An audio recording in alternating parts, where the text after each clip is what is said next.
Hello बच्चों, आज की हमारी वर्कशीट है 24 सितंबर 2020 के लिए वर्कशीट नंबर 3, जो कि हिंदी की वर्कशीट है हमारी।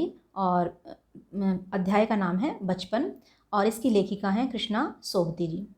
इस पाठ में लेखिका कृष्णा सोबती जी अपने बचपन की बातों को आप तक पहुंचाना चाहती हैं।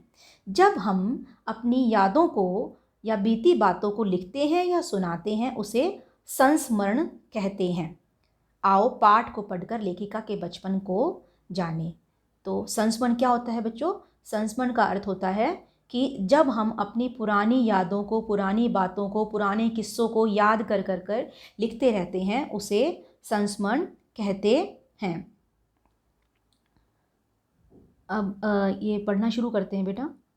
ध्यान से पढ़ेंगे तो बहुत सारे हमारे सवालों के जवाब हमें साथ साथ मिलते चले जाएंगे।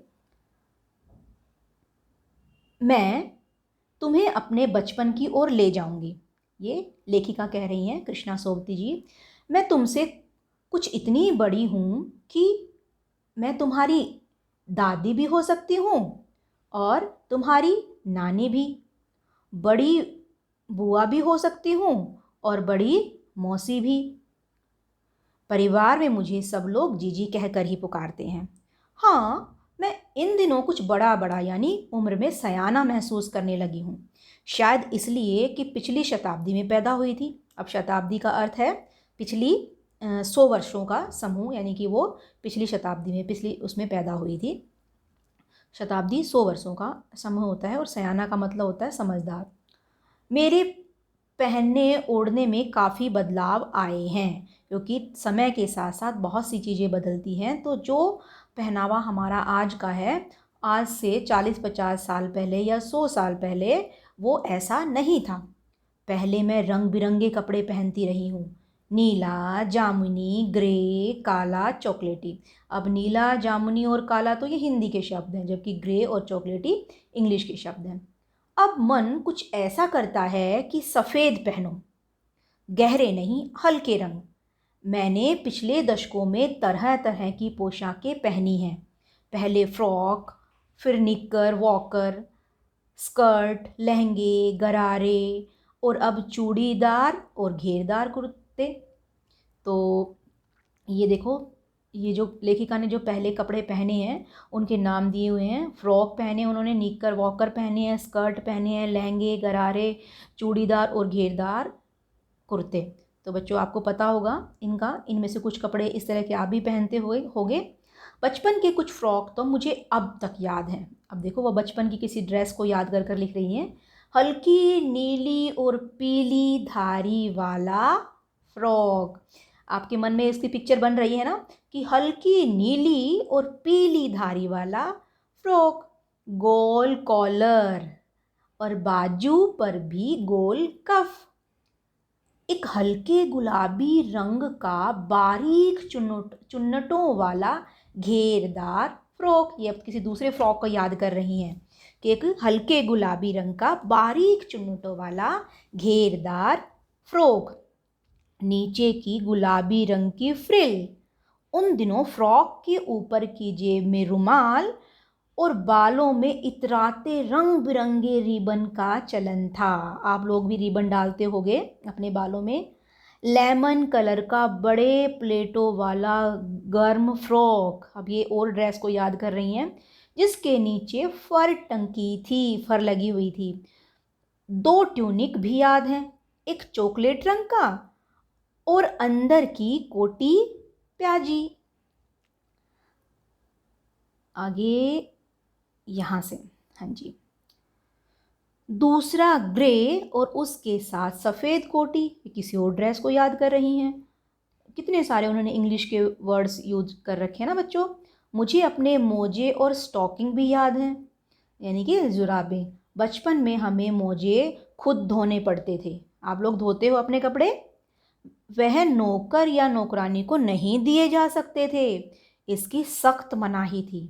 हम बच्चे इतवार की सुबह इसी में लगाते। अब देखो इतवार को क्या करते, अपने मोजे धोते, मोजे और स्टॉकिंग धोते। धो लेने के बाद अपने अपने जूते पॉलिश करके चमकाते। यानी कि अपने मोजे धोते और जूते भी पॉलिश करते, ये काम करते थे वो इतवार को। जब जूते कपड़े या ब्रश से रगड़ते तो पॉलिश की चमक उभरने लगती। सरवर, मुझे आज भी बूट पॉलिश करना अच्छा लगता है। हालांकि अब नई नई किस्म के शू आ चुके हैं। शू यानी कि जूते, शू भी इंग्लिश का शब्द है। कहना होगा कि ये पहले से कहीं ज़्यादा आरामदेह हैं। आरामदेह यानी कि आराम देते हैं, दिक्कत नहीं होती इनको पहनने में। हमें जब नए जूते मिलते तो उसके साथ ही छालों का इलाज शुरू हो जाता कि वो नए जूते क्या करते, उनको काटते। जब कभी लंबी सैर पर निकलते तो अपने पास रुई ज़रूर रखते। जूता लगा तो रुई मोजे के अंदर। यानी कि जब जूते काटना शुरू करते तो वहाँ पर रुई लगा लेते। तो इसलिए कह रही है कि आजकल के जूते जो हैं ज़्यादा कंफर्टेबल हैं, ज़्यादा आरामदायक हैं। आजकल के जूते अच्छी क्वालिटी के जूते नहीं काटते हैं। हाँ, हमारे तुम्हारे बचपन में बहुत फ़र्क हो चुका है। हर शनिचर को, शनिचर यानी कि सैटरडे, शनिवार को हमें ऑलिव ऑयल, ये एक तरह का तेल होता है, कैस्टर ऑयल पीना पड़ता। यह एक मुश्किल काम है। शनिचर को सुबह से ही नाक में इसकी गंध आने लगती। छोटे शीशे के ग्लास जिन पर ठीक खुराक के लिए निशान पड़े रहते, उन्हें देखते ही मितली होने लगती। मितली यानी कि जैसे उल्टी जैसा। मुझे आज भी लगता है अगर हम ना भी पीते तो वह शनिवारी दवा तो कुछ ज़्यादा बिगड़ने वाला नहीं था, सेहत ठीक ही रहती। अब वो याद कर रही हैं कि हर शनिवार को जो शनिवारी दवा पीते थे, अगर वो दवा ना भी पीते तो उनकी सेहत ठीक ही रहती। वो पुरानी बातें अपनी याद कर रही हैं। अब ये हमारे पास नए शब्द आए हैं, नए शब्दों से परिचय करा देते हैं। सयाना यानी कि समझदार। शताब्दी 100 वर्षों का समूह। दशक 10 वर्षों का समूह। शताब्दी 100 वर्षों का समूह और दशक 10 वर्षों का समूह। मितली उल्टी। खुराक दवा। पोशाकें यानी कि ड्रेसेस कपड़े, इनको भी लिखना है बेटा, आपको याद भी करना है। अब इसके प्रश्न उत्तर हैं। सबसे पहला प्रश्न है, लेखिका इतवार की सुबह क्या क्या काम करती थी? याद करो। वो अपने मोजे, स्टॉकिंग धोती और जूते पॉलिश करके चमकाती। पाठ में अंग्रेजी शब्दों का प्रयोग हुआ है, जैसे ग्रे, चॉकलेट आदि। पाठ में आए इन शब्दों को छाट कर लिखिए। कितने सारे शब्द आए हैं, शू भी आया है, फ्रॉक, नीकर, स्टॉकिंग। ठीक है, तो और भी छाट सकते हो आप। प्रश्न नंबर 3 है, लेखिका ने पिछले दशक में किस किस तरह की पोशाकें पहनी? तो ये भी दी हुई इसने, निकर जो है निकर थी, स्कर्ट थी और फ्रॉक थी। ये बहुत सारी ड्रेसेस हैं। अगला है, छुट्टी के दिन आप अपने घर में क्या काम करते हो? लिखिए या चित्र बनाइए। उसका चित्र भी बना सकते हो आप और उसके नीचे लिख भी सकते हो। अगर चित्र बनाने में दिक्कत होती है आपको तो आप खाली लिख सकते हो। इन सभी प्रश्नों के उत्तर जो हैं मैंने लिखे हुए हैं। और अब ये है, दार प्रत्यय लगाकर शब्द बनाओ। जैसे घेरदार बना दिया, चूड़ीदार बना दिया। ऐसे यहाँ पर वफादार बन सकता है, देनदार बन सकता है, नंबरदार बन सकता है, कर्जदार बन सकता है।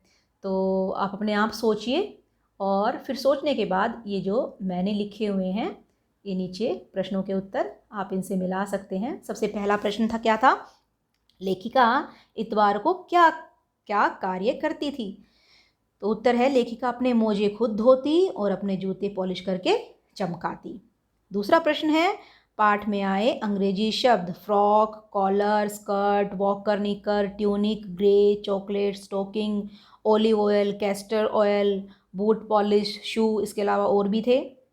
अगला प्रश्न है, पिछले दशक में लेखिका ने किस किस तरह की पोशाकें पहनी, यानी कि कैसी ड्रेसेस पहनी?